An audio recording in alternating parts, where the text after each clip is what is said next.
Hello, hello. Is it me you're looking for? Should probably not be singing when I'm about to go live. Right, what's up? What's up, Amazon sellers? Hopefully, I should be live.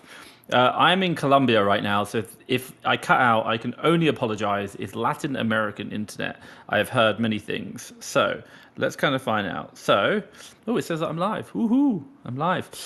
So if you're here, do drop me comments, questions down below. Yes, I did bring my podcasting setup with me because I just want to make sure you guys get really good internet or good kind of audio. But obviously, if the internet doesn't work, so drop your comments down below. I'll give you a little bit of an update of where we are at today. I just want to make sure we're actually live onto the Facebook group as well. So let me know if you've got any questions. Yeah, I can see myself. I'm alive. Woohoo!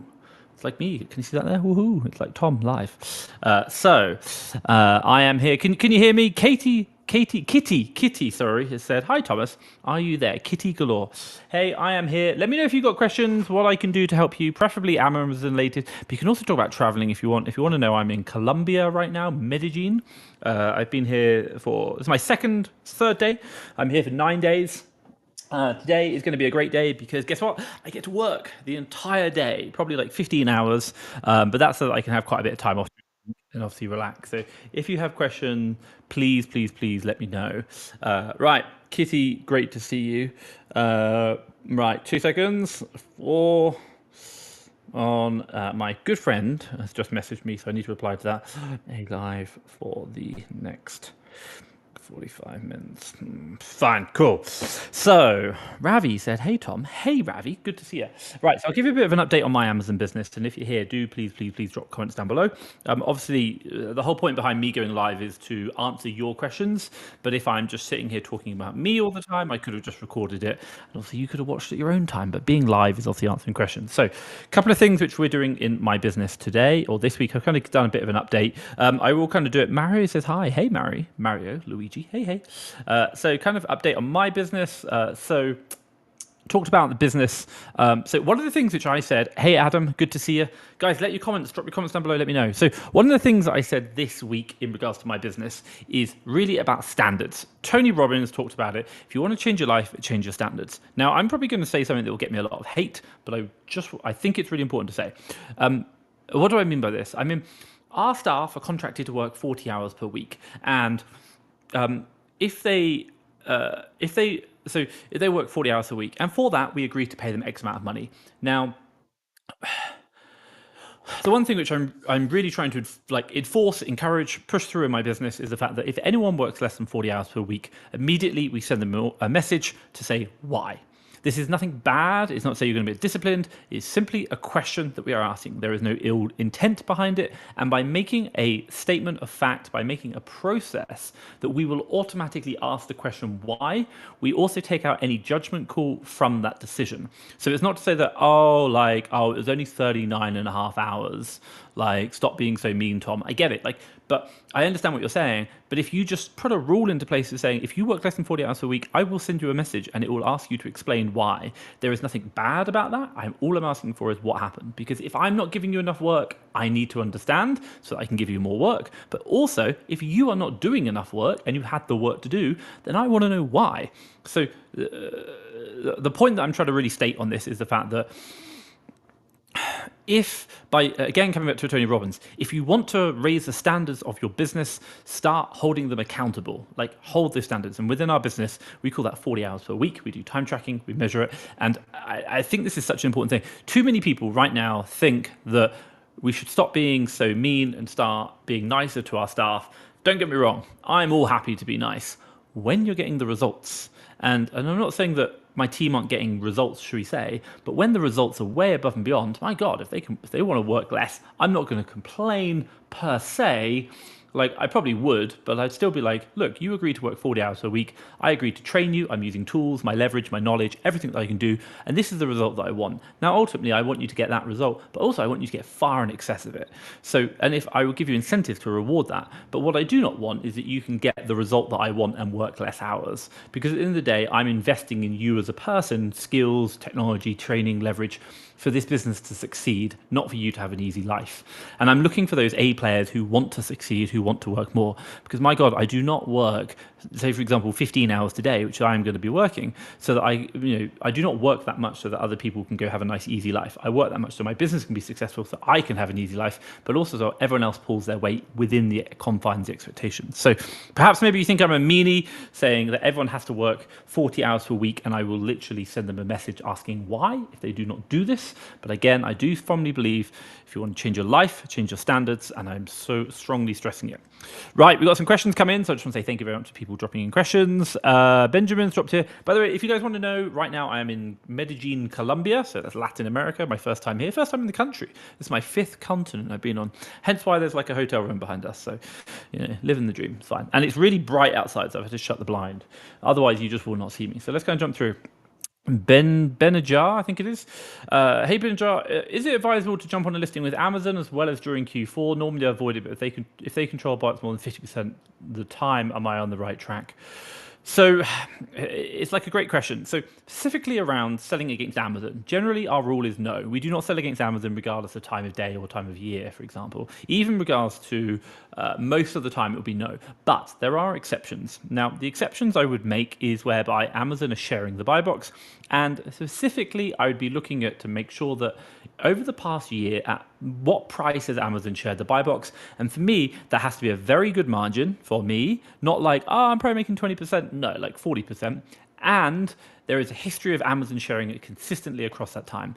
What I do not want to do is to say Amazon is sharing, but the price which they share at isn't as profitable, and then I go in and hope they'll share at a higher price, and it won't happen. So, and I would also even then still do test purchases. So I would be looking at that sales, looking at what's going on, making my test purchases, pushing through. But 9 times out of 10, the answer would still be no. Like, I'm just not really interested in saying there's a lot of products that you can sell without them. But if you do have to, make sure it's worth your while, do the test purchases. Benajar, I hope that makes sense. Ravi says, how Q4 going in the USA? Good. Like, it's okay. Nothing particularly spectacular. Like, we are in, where are we now? So a couple of like key updates from within the business. Like, revenue's fine, profitability's fine. The only issue we've got right now is over the last couple of if I talk about refunds, returns, we went 10% down to 6%, which is good. This week we went back up to 12%, which is like, oh no. So obviously you kind of average them out a bit. So we're probably like 8%, should we say, maybe a bit higher, 9%. But specifically around those returns, and I talked about in my weekly update, is the fact that we are identifying there are certain kind of key variables, key metrics, and especially around like variation listings, whereby we have higher return rates than other ones. So what we are trying to do is change our sourcing technique, and it's not so much the technique, it's the approach. So what we notice is that certain products will have a much lower return rate than other products. So we are focusing on sourcing those products first before we are source the other ones, because obviously that's going to have a huge impact upon things like ROI margin and costs within the business. So we'll still buy those products, but if we can find other ones out that have lower return rates, then we'll focus on those first. So again, when we think about our sourcing strategy and how we approach it, we're adjusting that based on our return data, which is going to be helpful. So let's kind of go through. So I hope that makes sense. Ravi, let me know how your Q4 is going. I'm really interested to know about them as well. Awis, hey Awis, can you sell wholesale products from a different country in the UK? Yeah, by the way, like if you think about it, everything we buy, I'm saying everything, but a lot of stuff we buy is from, guess where? China. So technically, like everything's been bought in China, shipped to the UK and sold. So definitely you can do anything like that. That's fine. It's just called trade. There's I remember listening to a really interesting I think it was listening or reading. It was like Marks and Spencer in the UK basically grows their vegetables in the UK, English like produce, fly it to South Africa, pack it in South Africa, and then fly it back again to the UK, because it's cheaper to do that than it is to do it in the UK because of the cost of the wages, which is incredible. So, and I'm not saying that you should do that, but like you kind of understand, like it's more cost effective to do that than it is to do like ship it in the UK with the UK labour weights, which I thought was crazy. That was a couple of years ago, so I don't know now, but yeah, you could definitely do it, no problem. SJ, hey Tom, what's your returns percentage? Well, I just answered that one, so I think I should be okay. So the last 3 weeks, I think I told you, wasn't it? It was like 10, no 9, 10, 9, something like that, 6, and then we went up to 12. So yeah, Not like 12 is bad, like you don't want to be getting 12, but like the idea is we want to be getting it down. And again, it depends on your product mix. Like I have friends who are sub 2%, like it's absolutely fine. Again, it really depends on what kind of products you're doing. If you're doing like fashion, 20% could be normal. I know people on 20% with fashion, retail, like fashion, sneakers, all these things, so it can be. But again, like top tip for you, the one thing we do within our business to help reduce down the return percentage is the fact that we have seller amp, so SaaS, linked to STK. And then whenever we're making the purchases, we can see the sales data. So we can see, number one, how many we sold and how many returns we've had. We can work out the percentage in our head. And then we have what's known as like a grid where it says, if you sold this many, we are allowed a return percentage of this high. So generally, as the sales increase, the return percentage should come down. And if it doesn't, we stop reordering because we just think it's too high. So I hope that kind of makes sense. The only exception we might make is if the ROI is high enough. And what do I mean by high enough? You're only looking 60% plus, but you still have to do the math. Like there's some products where we had like a 22% return rate, but the ROI is 130%. So it's like, it's fine. I'm okay with that. Like, it's not the end of the world. So yeah, I hope that makes sense. DJ Crazy Jimmy. I feel like I'm the DJ now. I've got like the microphone and like, yeah, I could get my headset. Have I got it in here? I don't know. I've got my headset around somewhere and get my big Bose headphones on, become a proper DJ. So yeah, hey, good to see you, DJ Crazy Jimmy. Let me know down below what questions you've got. SJ, you must have answered. You answered my question already. What can I say? I'm just planning ahead. Planning. Great minds think alike. That's what they say. Facebook user. Hey, Facebook user. How much do you expect? How much spend do you expect per VA? And how long do you expect prep centers to get your products out? I don't have anything to gauge performance of. Cool. Great question. Okay. Prep centers. Let's talk about prep centers. A good prep center, and I mean a good prep center, will generally turn your stock around, i.e. get it in and get it out again within, and I mean a really good prep center, 24 to 48 hours. This is a good prep center, very good operations runs. Slower prep centers will be anywhere up to a week. Anything over that, I'm kind of asking questions and like, why am I with you? So I might be okay with up to a week. Anything outside of that, I'm going to be asking questions. If you want to know within our business, and we teach it within the Seller Academy and how we actually track it within like a couple of minutes a week, is the fact that we track the time it takes from purchase, i.e. purchasing a product, to the product shipping into Amazon. And one way you can do this within your own business, which is very simple. Number one, use custom SKUs, which is really important. If you don't do it, you should do it. Check my YouTube channel, you'll find out information about custom SKUs. And then number two is when products get shipped into Amazon, you just go through each of the shipments and you're looking at, in your head, what's the date of shipment, i.e. today, like when did it check in today? And then you're going to look through all the SKUs, and the SKU will have the date in the SKU. So you can basically just kind of go, well, that one's been like, 4 weeks, 3 weeks, 2 weeks, 2 weeks, 2 weeks. And this is really important because you start going to get a feel for like how long things take. But also in our SKUs, we notice the supplier and we notice some other metrics as well. But you can start to identify how long products take based on supplier, but also as well your prep center. Now, the reason why we do this, actually say from purchase to check-in on Amazon rather than purchase to the warehouse, is the fact that 2 years ago in the USA, we had a warehouse who we had products shipped in October and they didn't actually arrive into Amazon until January, February. I know Q4 was awful that year. It was really bad. But the reason why we do this is because if you just do it from purchase to the warehouse, if the warehouse is the problem, you'll never know. But if the supplier is a problem, you'll see the anomaly between, like all the SKUs are fine apart from that one, why that supplier is a problem. But if all the SKUs are a problem, it's a prep center problem. And we didn't see this because we were tracking the wrong metric. So the metric we track now is time, average time from purchase to check in on Amazon, because that covers the supplier and the warehouse, which is really, really important. So that's kind of a gauge for Prep Center and how we measure it. By the way, my admin VA will report that every single week, and we talk about that in the Seller Academy if you want to know, and actually how we do it all very systematically. And it's literally just one number on a measure. And then specifically coming back to VAs, which is what you probably want to know, the core one. So within the VA Academy, we have a 3-month window training period, and I'll kind of talk you through that. Now, the metrics we look at, and I'll just be careful here. If I do USA, you can kind of convert the dollar and pound sign. So USA, month one per week should be 2 to 5 deals per day that you're buying. Now, a very good average is about $500 per week that you're spending on the VA. So about 2,000. So if you do per week, for example, spend per week in month 1 is $500. Month 2 should be 5 to 8 deals per day that you're buying. And again, we add on another $500, which is about $1,000 per week per VA spend. Month 3, we transition from deals per day to spend, because spend is a much better metric. And again, this is generally looking about $3 profit, 30% ROI, should we say. Then you're looking at $1,500 spend per VA per week, which is what you're looking at. Now, where can this go beyond that? What does the metric look like? You really want to understand. Now, in my mind, I think you can push it all the way up to about 2,500, and it shouldn't really, that shouldn't be any problem. So if we're talking about month 4, would be another $500. That's for $2,000 per spend per VA per week. Month 5 would be 2,500 spend per dollars per VA per week. That's fine, no problem. Now, getting from 2,500 up is going to be more around strategy, what you're buying, and the way you work. And I'll talk to you about where it goes. So number 1, within my business, we now average about, on a low end, $5,000 per VA per week. That's what we're looking at. We've shrunk the team size down, but the team are much better. They know what they're doing. Some weeks we can be good, really good. This is about $10,000 spend per VA per week. And then some weeks is insane. And this is where we are on fire because we've really built our systems, $15,000 per VA per week. They are very rare, should we say. But if you're doing things like wholesale, you can definitely do that. But the difference between, I think you can get to 5,000 with some good strategies and tactics. And again, we talk about Incedo Academy. But the idea is that niching down is a really key part of that. And I do share that within the VA Academy and Incedo Academy.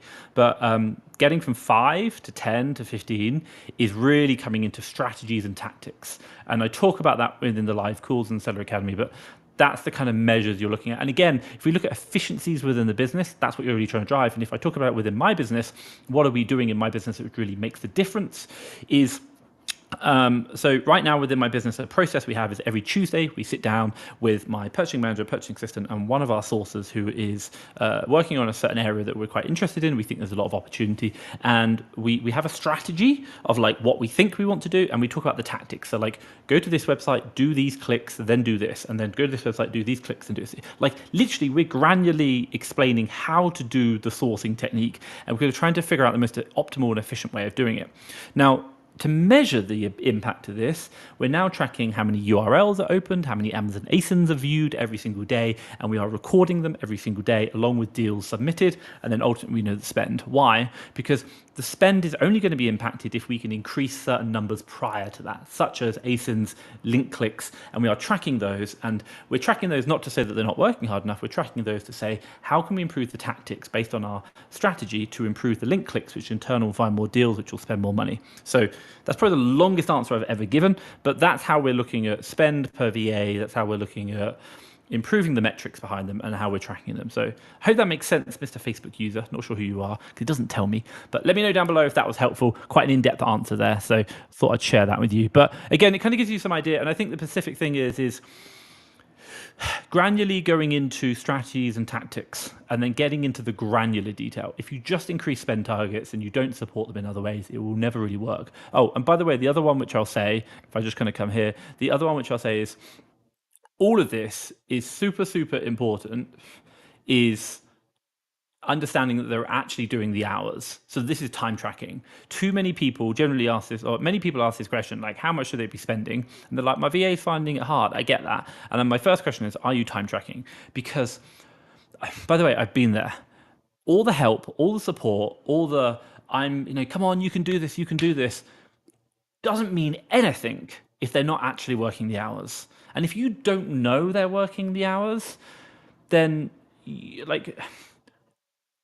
if you find out in 2 months' time that they weren't actually working the hours, you've just wasted 2 months worth of your life. So control for all the variables and then watch everything you can, and even jump into the screenshots, watch them. I would be like, right, I'm going to watch your screenshots next week. I'm going to see what you're doing. I want to see how we can improve this. Why? Because you're telling me you're struggling, and I'm going to do everything I can to help you. And if that means I've got to record 8 hours a day of you sourcing, and I'm going to sit there and watch 8 hours of you sourcing to help you improve, then my God, that's what I will do. But I will see everything. And I say this right now, if you are not time tracking, even if you're not having a problem, start time tracking. Honestly, just say, Tom said I should time track, Tom has learned from lots of mistakes in his life, and generally, I don't want to make the same mistakes that he says. So I think we should time track, and we're going to do it. And he says we're just implementing it. Use Team Logger. I've shared my, or drop me a DM if you want to know more. I'll send you the links. I've done videos about it, like exactly what we track and why. But trust me, I cannot stress it enough. Sorry, that's like even longer answer. I hope that makes sense. Mario, let's get back to Super Mario Brothers. Hey Luigi. Hi Tom. What is your opinion on wholesale? Isn't it more scalable than OA, and eventually is much easier to replenishable once the time investment of the good supplier is established? So this is a really great question. And by the way, I come against this question quite a lot.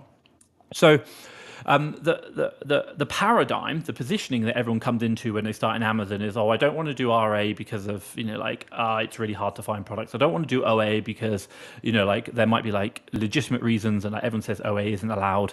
And then the other one is like, well, I want to do wholesale because I want to build a real business, and I want to, I want the easy thing. And you can keep going, by the way. You can be like, oh, I want to do private label because I want to build a real brand that has value. And my answer to you is, I think those arguments are good in regards to like where you're thinking, but the majority of people who have these arguments, they don't realize that these arguments only exist once you become established and running. And if I put it in perspective, you might ask, isn't OA more scalable or wholesale more scalable than OA? And I would agree. I would agree that OA or wholesale is more scalable than OA, but I know people who are doing, and I've interviewed them on live on my channel many times, I know them personally, who are doing $10 million a year on OA.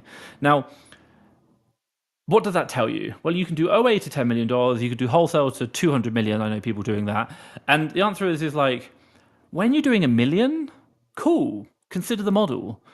But it isn't really that different. But most people have this like question before they've even started. And generally speaking, wholesale is great. But even Amazon Lit, by their own admission, they started with RA and OA. They learned the business model that way. And by the way, if you want to start in wholesale, and I've done so many interviews with so many people who say, you can get started with wholesale for like $1,000, for example, or £1,000. But if you're less than like 5,000, maybe even 10,000, it's really not going to work. Like the margins are a lot lower. OA is so much easier to start. RA is easier to start. And by the way, the stats that I'll share is 95% of all businesses fail within 5 years. The majority of people have great ideas, but they do not execute. And if you want to go invest $10,000 straight away into a business, absolutely fine, be my guest. But the majority of people, even if they have $20,000, don't actually continue the business after like a year. It's hard. Business is inherently hard, and you're probably, and I hate to say it, you are probably going to quit.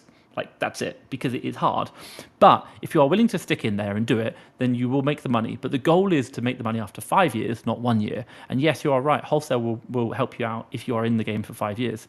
But you can just do year 0 to 1 in OA, learn the business and be like, do I still want to do this with a couple of thousand? And it might be after a year you say, I know everything that I'm going to do. Now I'm going to go all in. I'm going to do wholesale. I'm fantastic. But I understand Amazon business because I've tested it with OA. I love OA for that fact.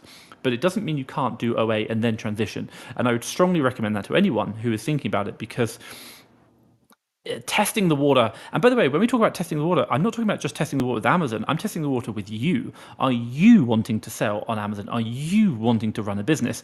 Because most people like the idea of the business, but are they willing to put in 15 hours a day? And I'm not saying like you can't run it on 4 hours a week. You can, but if you want to get started, you've got to work. And I mean, you've got to work. And because at the end of the day, if let's say, for example, to do wholesale or OA or whatever it takes, let's call it 10,000 hours, the 10,000 hour rule. You've got to put in 10,000 hours, whatever, regardless, to learn the skill to do wholesale or OA. And if you are doing 8 hours a day, it's just going to take you twice as long if you're doing 15 hours a day. So the only question you're really going to ask is, how committed am I to do this, to do the 10,000 hours worth of work? And if you are super committed, then fantastic. But the question is if I'm still trying to figure out if I want to do this, well, I would much rather invest a few thousand in OA to start with to see if I have the tenacity, the dedication to do it, or do I put in 20, 50,000 with lots of credit and debt to do wholesale, and then realize after a year that, hey, I didn't really even... Like, I get the scaling point, but it can go to a different level. So I hope that makes sense. I think my internet's playing up. If anyone's watching, sorry, I am in Latin America. The internet's kind of going up and down, so hopefully you can see me. What is your opinion on wholesale in the UK? Isn't it more scalable than OA? Yeah, I think we've just answered that one. Tom's doing really long answers today. I'm so sorry, people. Internet is playing up. I'm still here. Okay, cool. How to challenge a counterfeit without test buy when Amazon are refusing the invoice? Send them multiple times. Edit the invoice, draw on it, explain where it come from. Also, so just make sure your invoices are legit invoices. Number one, all your suppliers have to come from they have to be within the EU, for example, or USA in the USA. If your invoice is from like Alibaba, it's not legit. Like, I hate to say it, it's not going to be legitimate. So the question you've got to do is like really make sure your invoices are legit. Highlight the supplier where they've come from. Read the requirements of what Amazon stipulate is a legitimate invoice from a legitimate supplier, and then make sure your invoice matches that. Also, like, does it just say Lego, or does it say Lego product number, maybe even like the barcode of the product? Like, it's got to be crystal clear. I'd go back through it. I'm not saying your invoices is fake, but it might not have enough information for Amazon to say they accept it. There is a difference. Please understand that.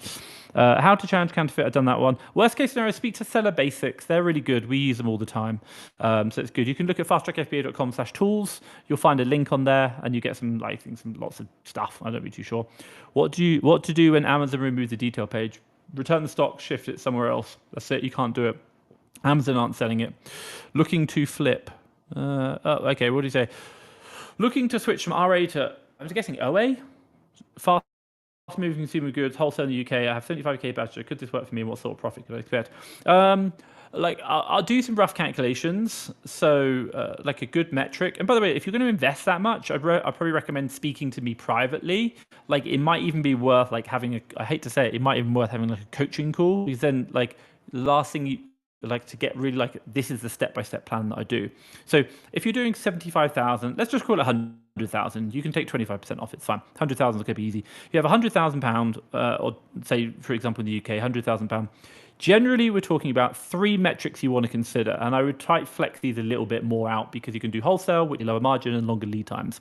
1, you generally need to spread your cash over 3 months. Why? Because it takes 3 months to buy a product and to get the money back in your bank. So to spread it out over 3 months, buy 1 month, buy 2 months, buy month 3, and then by month 4 will be from the proceeds of month 1. That's the way it works. So 100,000 spread over 3 months equals 33,000. Generally, you're going to buy for £10, sell for 20. So if you're spending 33,000, you're probably going to be selling it for about 66,000. So top line revenue 66,000. Now let's talk about, so if you're doing 66,000 in top line revenue per month, generally people talk about a 10% net margin, which I think is okay. But I think 2 things. Number one, you see in the UK, because of VAT, your margin will drop a little bit. Let's call it 9. And also as well, because you're doing wholesale, generally it's higher volume, less profit. Let's call it 7.5, for example. Now, if you can get 7.5%, you're okay, like no problem. But I do think for you is like, I want to be realistic rather than unrealistic. So if you're doing like 66k times 0.075, you're going to make about $5,000 a month. So that kind of gives you a bit of an idea that you're looking at.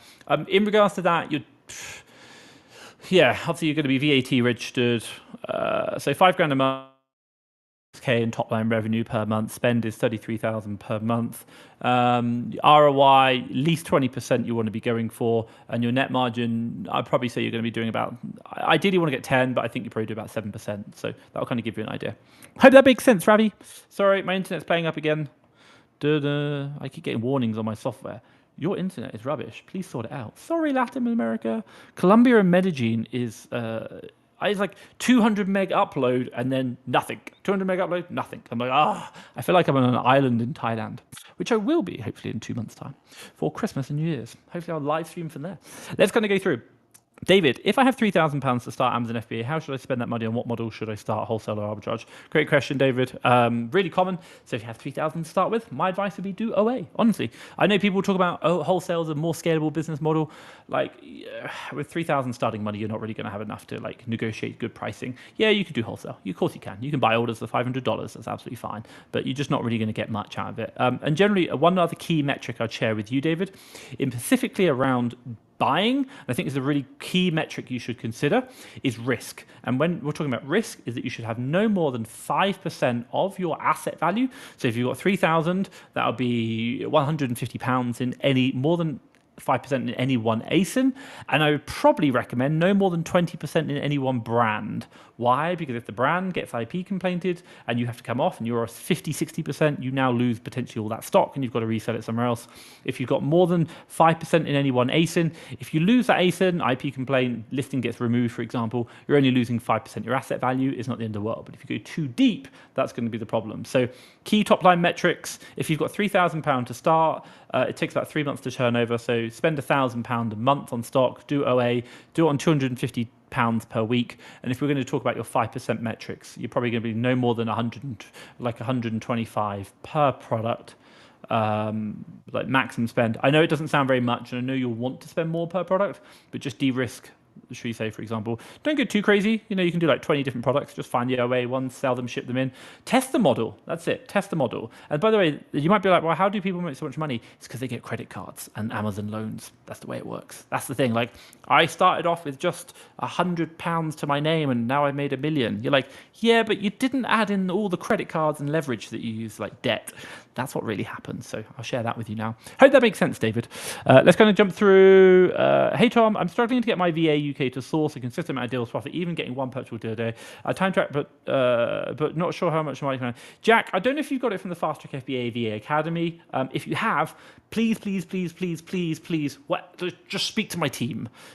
Because my team will jump out and do one-to-one training with you and your VA, and they will get you where you need to be. And if there's problems with like micromanaging the deal requirements, sourcing strategy, they will solve that. So like everything that I'm telling you right now is good, but my team will do this like to a much higher standard than I will, because they'll be able to talk to you on a one-to-one basis. So if you have got it from the Fast Track FBA VA Academy and you're within the first 12 weeks, which I hope you are, because you shouldn't have allowed it to get this far after the 12 weeks, speak to my team. My team will solve this for you. They're really, really good at it. But number two, coming back to you, get back to basics. So basics are, number one, cross off, tick everything off that your VA should be doing to make sure they're doing it, and then you can deal with the more complex stuff. So are you working 40 hours a week? So time tracking, are they logged in? Cool. Number two, look at activity rates. We use Team Logger. Anything between like 30 and 80%, you're pretty happy. Generally looking at 50% and above. Cool, tick, they're doing that. Number three, jump into a screenshot, start looking at some screenshots. Like, are they actually like, what are we seeing? Fine. Tick. Number four, I would probably ask them to record, maybe by Loom or something, or by a recorder.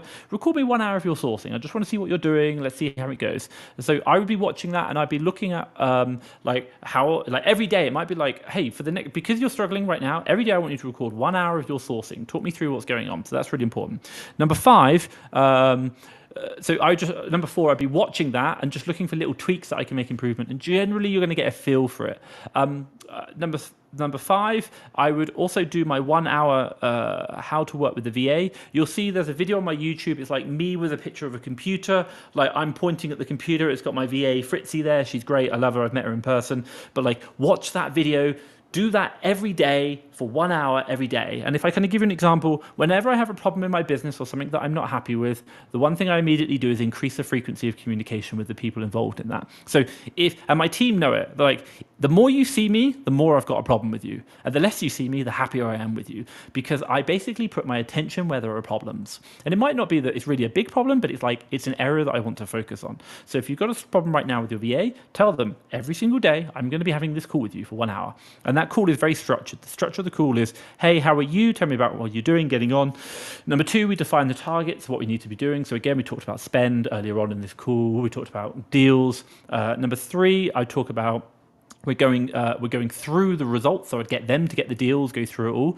Number four, I would give my feedback. Number five, I would really ask them what's their plan going forward. So like, tell me about what you're going to be sourcing tomorrow, the way it's going to work. And then number six, I'd give them some feedback and finish off. And again, like for you, that comes back in the fact that if your VA is struggling to find deals, you need, before you can even tell them like, hey, try these stores, look at this, like, you do need to cover off the basics. Are you working the hours? Are you being fast enough? How many deals are you looking at? Show me like a typical hour of your working day. What does that look like? I want to see all of that, because before you start applying strategies and tactics, if they're just going really slow, it's not going to work. It's really not going to work. So you have to like make sure the volume is there, doing the reps, and then 10,000 hour rule, and then doing the hours. If they're not doing that, it won't work. Then in regards to the strategies and tactics, is then you can start refining that. And if we talk about that within my business, specifically things we're looking at are like, and by the way, I've talked about this. I've talked about this is like, if go into my YouTube channel, probably about 3 weeks ago, I recorded a video called My Top 100 Suppliers. If anyone's like struggling to source, please, please, please, for the love of God, watch it. Why? Because yes, while we share the top 100 suppliers, it's really about how to approach them. And the fundamental level is what we're not trying to do is to find more deals. What we're trying to do is filter out all the bad deals quickly so that we are naturally just left with the good deals. So changing the paradigm, changing the perspective, and I do a 5-step process of how to do that, and we literally apply that to my VAs and we apply it to our sourcing techniques. So it will give you the strategy and then the tactics, and literally go through these 5 steps. And really it's take a subcategory within Amazon. Within that subcategory, choose a couple of brands. They need to meet certain criteria: no Amazon, no IP alerts, no brand setting on the listing. And then you take those those brands, you then look at all your suppliers and you focus on which suppliers sell those brands, and then you're looking at which suppliers can I get big orders through because I do not want them cancelled. Boots, for example, to cancel orders, so you don't want to buy from them. You don't waste your time. It's just going to be a pointless exertion. And then the idea is that once you've got that, then you're going to try and say, can we get coupon codes, discount codes, etc.? Do I really understand the suppliers? And then all you're trying to do is get your VA to focus more time on those source suppliers which have great quality products. Because if they're spending their time sourcing for boots, they're just wasting their life because they're going to get cancelled. So again, we're not trying to find better products. We're trying to get rid of the bad products and bad suppliers quickly so that the VA naturally spends their time on the value is. And then if we know that they are doing the 40 hours per week and they're doing the volume of work, you will just find deals. That's it. And then as you go into it more and more and more, you'll start finding very small little like, hey, this is a really good deal. Like, wow, you found like 2 more deals than normal today. What happened? And they'll be like, wow, I tried this. Cool, let's try that again tomorrow. Can we do 8 hours of it rather than 4? Yeah, sure. Wow, you found more deals. Like, and that's all you're looking for. But you're just trying to find the little edge cases which really, really work. That changes the game. So Jack, speak to my team. They'll help you with that. But I hope that makes sense. I'm just walking on. Right, I'm running 10 minutes late. Let's get going. Mario, hey Mario. From the courses and resources you offer, which ones are the best value for money for those who are currently doing around 30K per month and are VAT registered? Generally we have like 4 products within Fast Track FBA. And by the way, like when you talk about courses, I understand what you're saying, but I would think about it slightly differently. Hopefully, Mario, you're here, you're listening to the live, you enjoy it, it's helpful. Now, we have like, if we talk about the products we offer, we have the top seller, which is beginners, like really just here to help you out, like analyze some deals. You talk to me. If you're getting started, that's going to help you out. It's about $47 per month. Super simple. It's got a great 6-week course. It's going to get you started. Great. Then we have the lead service. Then we have the VA Academy. And I think the VA Academy is a great product. People love it. And then if you've got VAs or you're looking to scale with VAs, then it'd be the top, it'd be the Seller Systems program. So our Seller Academy. Now, this is basically all the systems, processes that I talk about, everything that we're learning. And you get to speak to my team. Not only do you get to speak to me, you get the sourcing mastery, you get the admin mastery, you get the purchasing mastery course, so all the 3 kind of processing courses, like how to do it. Then you get the business mastery, which is all the metrics we track, how we track them and how we improve them, all the step-by-step processes, and as we update them, we involve that. And then also as well, you get 4 calls a week. You get to speak to my sources, you get to bring your VAs in with the calls, so your VAs can talk to my sources as well, which is great. You can speak to my admin team, you can speak to my purchasing manager, so you can ask specific questions about that, which is really, really good. It's just the Seller Academy only. And then finally, you get to speak to me, and I'm on a Thursday call that I do, and I'm just there to help you. So again, everything I'm doing right now, I share with you, and you can ask more questions, and we have a private Facebook group. So, by the way, like 30K a month, you'd be looking at Seller Academy. I'd probably recommend you want to be like, if you're looking to scale with VAs, fantastic. Seller Academy will really help you out. But if you're not, it might not be so helpful. That's my vision behind that, is to help you build a systematized business, which you can help grow and scale. And we've had lots of like really, really good feedback, and there's lots of like 7-figure sellers in there. I try not to push it too much because I don't want to have like thousands of people. Like, I just want to be like, this is what we're doing, this works, and this is great, not like selling people the dreams. So check that out. And if you're interested, drop me a DM, for example. Generally, I answer. Instagram's the best one that I kind of check most of the time. But you can book a call and we can have a chat about it. So I hope that makes sense. Adam. Hey, Adam. I know, I've seen you here before many times. I'm a private label, as mentioned before, Tom, I know. And I'm like, why do you still follow me? Because obviously I don't do anything private label at all, but I'm very grateful. So Thank you very much. Kop kun kap, as they say in Thailand. I'm being approached increasingly by wholesalers wanting to buy from me. What do you think? Stick to the B2C myself as they compete on my listing. Yeah, I think. By the way, I tend the whole proposition around when you are an Amazon seller looking to go to a wholesaler or a brand manufacturer. The big kind of question we all like. I'll say this now. I speak to a lot of Amazon wholesalers who are going to brands, and the question they ask is, you need to be able to, you can't just go, I want to buy your product. That's fine. But the question I'd be asking is like, what value can you bring? So if I was going to private label and I was going to be selling on wholesale, the first question I'd be asking is like, look, it's not something that I'm really interested in, but if you can bring value that's going to help me, then I would be interested in hearing. I'm not even going to say yes, but I'd be interested to know what value you can bring. 9 out of 10 won't even be able to come back to you. 1 out of 10 might give you some very interesting ideas that might actually help you grow your business, because they're like, we could think about this channel, and you're like, I didn't even know that was a channel. So that could be a good strategic, like even information learning, even without actually going with them, but just collecting information from the passive amount of information you've got coming in. And then there might be like 1 or 2 who are actually like, hey, like, not only we would like to sell it on Amazon, take that over from you, but also as well, we have some really good strategic relationships with, like, I don't know, Tesco, Waitrose, for example, that we think with this product will go into as well. And you're like, cool, let's have that conversation. I wouldn't say no, but I would always just be asking the question. I would make the statement that I'm not in. It's not something that I'm proactively looking at, but I'd never say no if the right opportunity came around, and I'd want to understand what value you can bring to the business outside of purely reselling my products. So again, I would just see what the market comes back, and there will be some people who may in turn give you some really good advice. That'd be the way I'd think about it. But I'd still be open. I'd still have the conversation. But 9 times out of 10, they would say no. Hope that makes sense. Facebook user, do you have a formula or a multiplying factor when you buy deeper in Q4? Yeah, like top of my head, general metric we kind of consider. Take your average sales kind of like pre Q4, should we say? And it may sell up to. Be careful here. It's not correct. It's called the Tom formula. Guessing. It may sell up to 10 times the volume in Q4, but the multiplying factor is how giftable is the item. For example, if the item is Lego and it's a very giftable Lego item, it's very Christmas, I don't know, it could be like an advent calendar, well, obviously that's going to sell more than 10 times in Q4 versus Q3, of course. We kind of know that one. It might be like Terry's Chocolate Orange, for example, or chocolates. They all go giftable. Fantastic. They go up. But as you come down, for example, it might be products like if I go on the complete inverse and I talk about this one, household, anything which you normally buy, if it's a giftable item as well, will probably increase maybe up to 10 times the sales. But anything which you buy that isn't giftable, the less giftable it is, the less likely you are to get an increase. For example, household bleach. It's still going to sell because people need to clean their homes, but sales aren't really going to increase that much even at all, because they might clean because people have cleaned the house, but like maybe double tops. But that's the kind of metric I'd look at. So I'd just be like, sales could go up considerably. Best case scenario, if you want a really good hack, and I'm guessing because you're buying quite deep and you're looking at really cool things, number one, go to the Keeper, go to the data tab, look at the offers, look at turn on Prime only, turn on new only, so get rid of used offers, turn on historic seller count, and flick out the stock levels all the way to at least a year, and then you're going to be able to go back to the stock histories last year of those sellers, and you're looking for the staircase effect. And if you don't know what you're really looking for, watch my video I released last week, which is how to calculate listing sales. I talk about it as step number 6. You're looking for the staircase effect. I talk about it, but you want to do that, but 1 year ago. So you want to look at the stock last year, and you can count the staircase effect last year, so you can actually count the sales drops roughly, like a very good indicator of what it was during that period, Q4 last year. So that will give you like now versus what it was last year, and you can kind of get a very good estimation of how much the increase is. Hope that makes sense. So yeah, I just thought that one was good.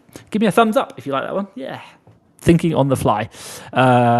Great to see Tom on top form. It inspires me. I'm just like, do you know what? I'm in holiday. I'm saying on holiday right now. I'm in Medellin. Every day is a holiday. I'm in Medellin right now, and I'm doing work. I love it. Actually, I will be working all day today.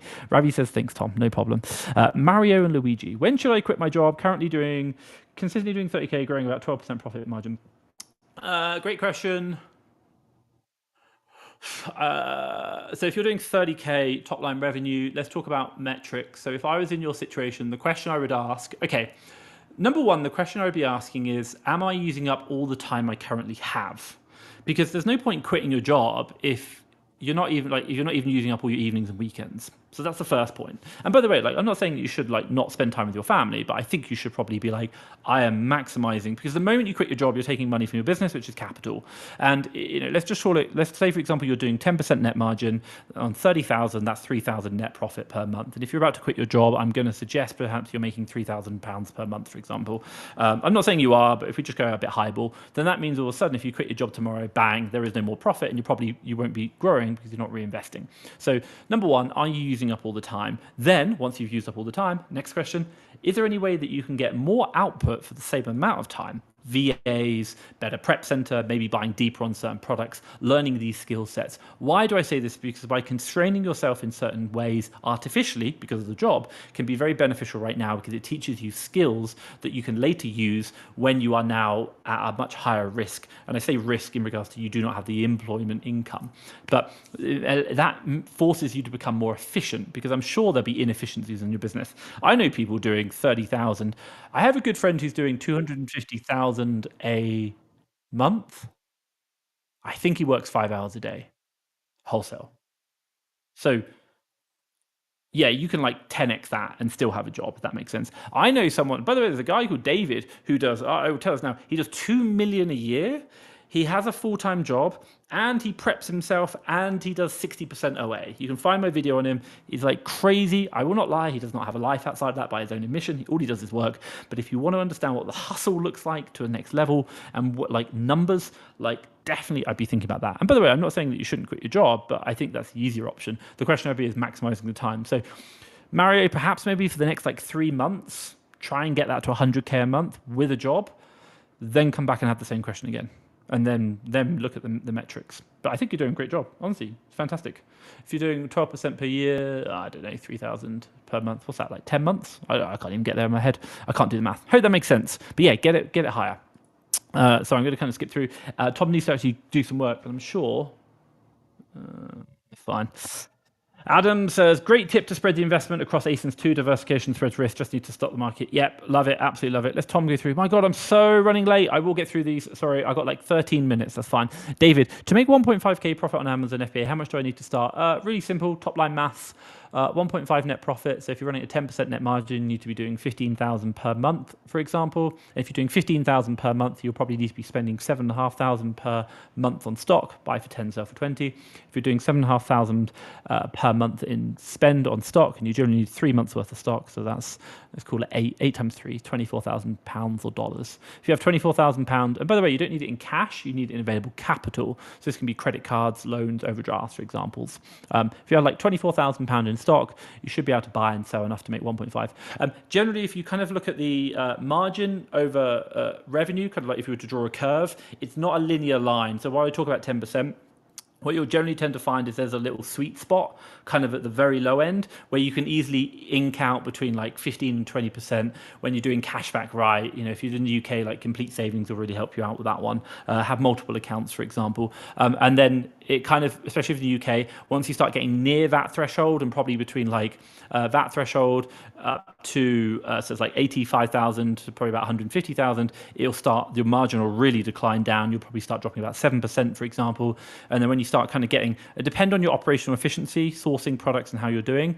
Like when you probably get up to like 250, 500,000, you can start eking out a bit better margin. And when you start hitting over the big numbers, especially if you're going deeper on products and buying more, like deeper with less operational cost, if you're doing like the wholesale model, you could probably eat back out to 10% margin, like quite considerably. And I know quite a few sellers who I've interviewed who are probably doing around like 12, maybe even 15% net on wholesale in high 7, low 8 figures, for example. But again, there's like, it's not a linear graph. It's not a straight line in like profit to revenue ratio for margin. It has nuances in it due to taxation and organization efficiencies. But that's just it. But I hope that makes sense. I went a bit overkill.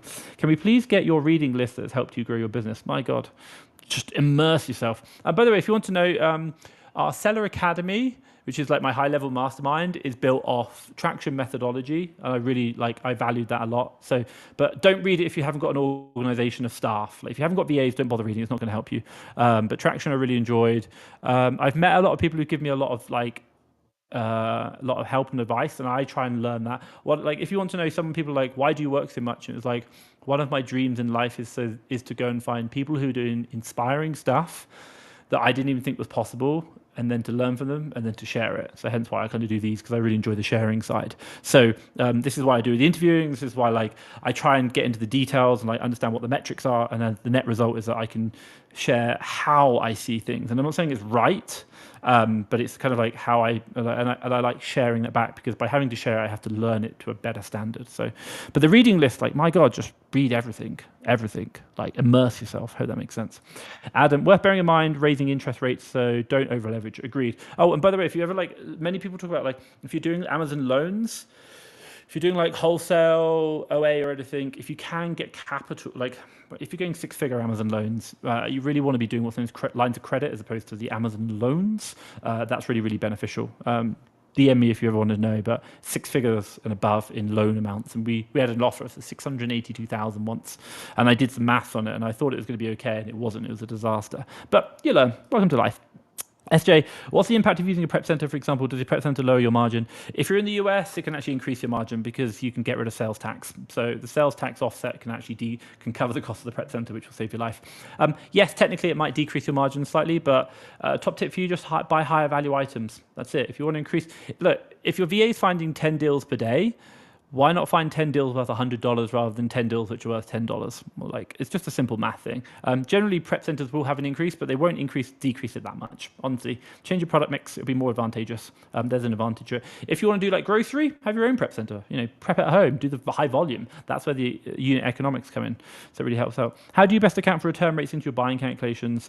We don't really factor them in. We do test purchases per se, and then we use SellerAmp, we use SaaS. And what we're going to do is look at the number of purchases, and then we're going to look at the refund rate on those purchases, and we have a little scoreboard, which is if you sold less than 5 units, refund rate can be up to 20%. If you sold more, between 10 and 20 units, refund rate needs to be below 15. If it's 20 plus, it needs now to be below 10.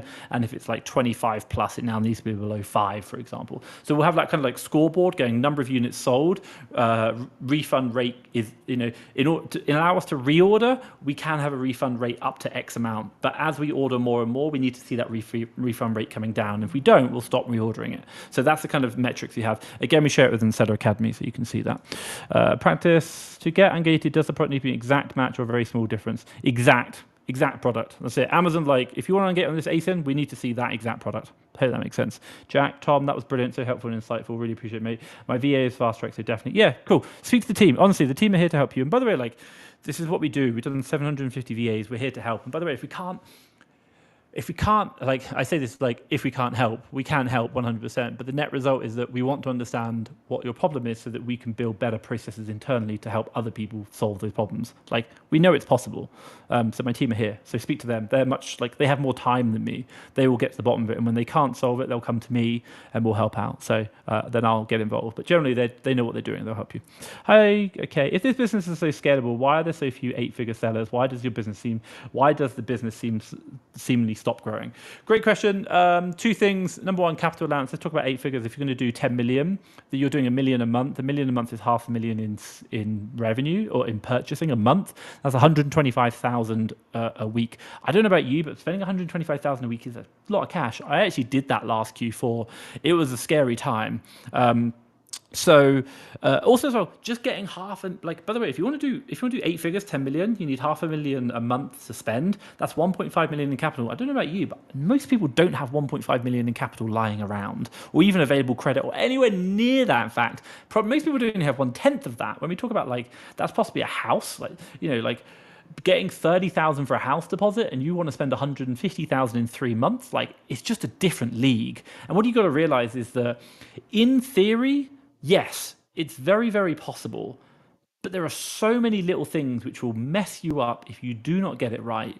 For example, if you miscalculate your return rate and you're spending 155,000 a week, or 100,000 a week, and your return rate, you thought it was 6 and it's actually 22, bang, everything's gone. If you do not have good analytics process, if you do not manage your cash flow, by the way, you can be so profitable. If you do not manage your cash flow, you will go bankrupt. Like, that's a fact. Like, there are so many variables in this that fundamentally, on a bit of paper, it's very scalable, but actual and practical, these are all the micro nuances you need to learn. And like, this is why I share what I do, because we have a lot of these problems, or we try to develop processes or ways to look at them, and hence I answer them this. I hope that makes sense, Kay. But good question.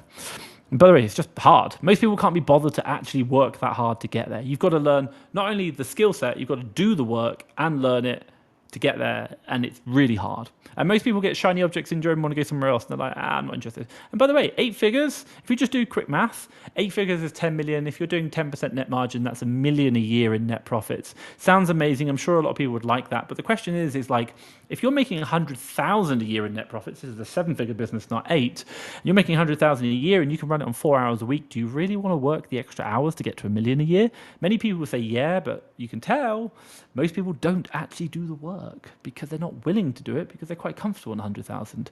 Unfortunately, human beings are quite lazy at times. I'm not saying that's a bad thing. I understand it. Like, if you're 8 figures, why not go to 9? Like, I get the question. We could be here forever, but I hope you understand. Mario, how do you overcome the difficulty of becoming VAT registered? You just apply. It's not very challenging. Probably unit drop significantly in the amount of products I could source before that no longer becomes worthwhile. Yeah, agreed. Like, by the way, like, it's just a rite of passage. I get your point. You just, by the way, if you like, just turn your calculator on right now to VAT rich. That's going to be the most important like thing, and then you're going to see what it's like. And by the way, if you buy good for VAT, you'll buy amazing for no VAT. Like, so just do it now. Like, honestly. And you'll start changing your sourcing techniques and the way it works, and you'll stop accepting bad quality deals which were good before that and not after. Yes, your margin's going to drop, but like, it's just called like business. Like, you were playing in easy mode before. Now welcome to real life. So I hope that makes sense. It does work. Adrian, hey mate, for a foreign seller, what cashback and cards options do we have? So if you get my Fast Track FBA, Fast Track FBA courses, getting started in USA, we talk about how to get credit cards in the US. So we have a company in the US. So we have Amex Platinum and Amex Blue points card as well. So I talk about how you can get them. But really, you need a company in the US. That's the way we do it. But there is a way you can get the Amex cards and do it quite quickly. But other than that, it becomes really challenging. Why? Because you are a non-US resident, and getting credit in the US without being a US resident is quite challenging, because you have an ITIN, not an SSN, and ITIN start with a different prefix to SSN, so it's very obvious that you are non-resident. Hope that makes sense. Adam, thanks for the reply. Excellent help as always. Glad I could help you. By God, I'm so slow. Oh, good. You guys have stopped asking questions.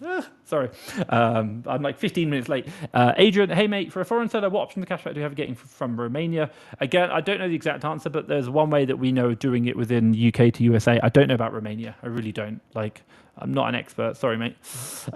USA, so on your USSG, it asks for our prep fee. How much is prep fee figured in? Should I add that in my COGS, or should I? Prep fee is basically per unit. If you want to know, we generally factor in 50p in the UK for prep, and then 24p for shipping. We do on a per unit basis. So if you want to get a rough estimation, go into Seller Central, go to your shipment tab, look at a shipment, look at the shipment total, and then look at the total number of units shipped and divide the two numbers, and you'll get a cost per unit shipping. Sorry, that'll be your shipping cost. That's a good one. And then your prep fee, you know, because the prep center will tell you. So I hope that makes sense. Mario, what percentage of profits? What percentage of your profits by each category? That's my special stuff, because I'm not going to share my categories with you. Sorry, Mario. I'll let you find them yourself. K options. I tried to get a line of credit to Chase, and they said they don't give away any lines of credit to people with outstanding Amazon loans. Where can I find a bank who works with Amazon? I'm not sure. Like, it might be the case you have to pay back the loan first. But like, Amazon lending I hate, because they cannot talk to them and you have no idea of what's going on. And really, you get what's known as there's so much of the capital that's being unutilized, and then and then when you really need the capital, they want the money back. So it's a pain, but it might be the case that over the next year you deleverage out of Amazon loans and then re-leverage back up through lines of credit, because long-term wise, over the next 5 years, that's going to be where you need to be. But right now, like, if you want to know, a guy doing 200 million a year on Amazon, he has a $200 million line of credit from his bank, which is incredible. But like, he's like, you have to have a line of credit. That's the way it works. And like I've done the math so many times on my own business. I've seen so many people who've done the math in regards to capital loans that you repayment. It doesn't work. The problem, you're going to get to a point whereby you're scaling, you feel like it's okay, and then you'll deal with it another day, and then all of a sudden you get too big that you feel like you can't get out the Amazon loan anymore because if you did, your business is going to have to scale down to deal with it and then to scale back up again, which is kind of like you need to bite the bullet today. Hope that makes sense. It's not a nice place, but it's just it's kind of like it's like an addiction, should we say? David, is OAN wholesale getting saturated because everyone and their grandma is doing it these days? Correct. Many people are starting OAN wholesale, and the question you need to be asking yourself is, what competitive advantage do you have versus other people? And I will share this with you. There are more Amazon sellers now than there has ever been in the history of time, because the very nature of it, there always will be. And there will be more Amazon sellers next week, and there'll be more Amazon sellers next year, and the year after that, and the year after that, until Amazon starts probably like 3 years after it starts declining. There will be more Amazon sellers. I promise you that, because every man and his dog is getting into it. So I tell you this because I shut down my UK business. And the one thing you need to understand, which I'll share with you, which I think is really important, is you need to understand or build or find, develop a moat, a competitive advantage around your business, which makes it hard for other people to do what you are doing. This could be the fact that you have good supplier relationships. It could be that you have a coupon code that no one else knows about. It could be that you have some suppliers which only work with you. It could be some other things. But if other people are able to copy what you're doing easily, then I promise you, you will not have a good business. It will not work. And I tell you this because I was a man who had 20 VAs, and I thought, we can just buy more than everyone else, find them all with my good team. And all it takes is 20 other sellers with one VA to match me. And unfortunately, that's what happened. So I shut down my UK business because we didn't have a competitive moat. The margin was dropping. And the net result was I learned from that mistake. But I share that with you now. It is getting more saturated. But the majority of sellers are doing the easy stuff. And there is less and less profit in that. But if you find maybe a category, a brand, maybe a supplier, maybe a coupon code, which works for you, then that is going to be where you have a competitive advantage, and then that will last for a lot longer. But I do want to be crystal clear. No business lasts forever. There is no business which has been around forever. So if you go into this business model thinking that you can do it forever, it's a false belief. What your goal, and by the way, I will say this to you now because I think this is the most important thing that people do not understand about Amazon selling and business in general.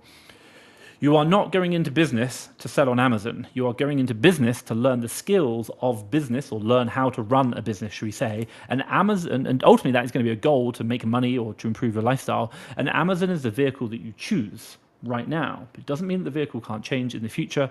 And what you should be focusing on is the development of those skills, not solely Amazon. Because I promise you, and we know this, and I will put very good money on it, in 1,000 years' time, Amazon will not exist. And probably it might be a lot sooner than that. So do not go into this thinking that Amazon is the be all and end all. It's not. It's skills that you are learning.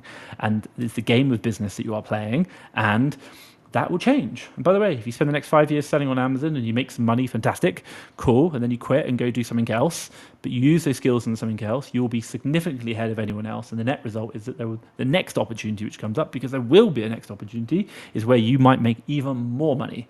But you had to have done Amazon to start with in order to learn that skill set. So I hope that makes sense.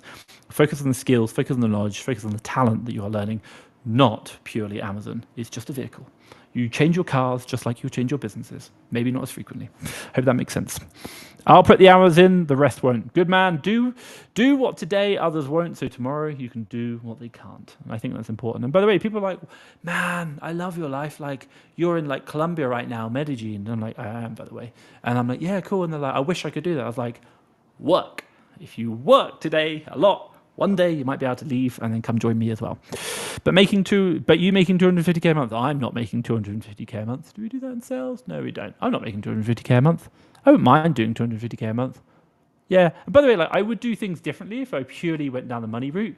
Like, but I enjoy doing things like this. I enjoy having elements. And would you take 250k a month in net profits and do what you hated, or would you do 100k in net profits and do what you love? Like, I know what the answer, but I think it makes sense. So yeah. When I was in UK, just in UK alone last year, December, we did 400,000. So we did like $5 million, I think it was, in sales. 3.4 in the UK, 1.5 in the US, and then Fast Track FBA revenue on top of that. 88 staff, a lot of work. Right, last question for the day.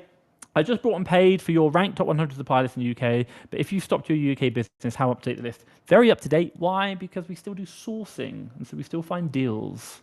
That's why. So to give you an idea, we do update it quite regularly. I think it's every like 6 months, and we base it off our sourcing, our lead service, because we're always searching for deals. So we have the lead service. So Mario, I hope that makes sense. Any questions? Let us know. But I'll see. Appreciate that, and I'll see any other questions. Do let me know, ladies and gentlemen. That is the end of the live today. If you've enjoyed it, please give me a thumbs up. I'd just like to say a big thank you. I'm going to enjoy the rest of my day working because hopefully I can enjoy the rest of my week in Colombia. Anyway, stay safe, people. Bye bye.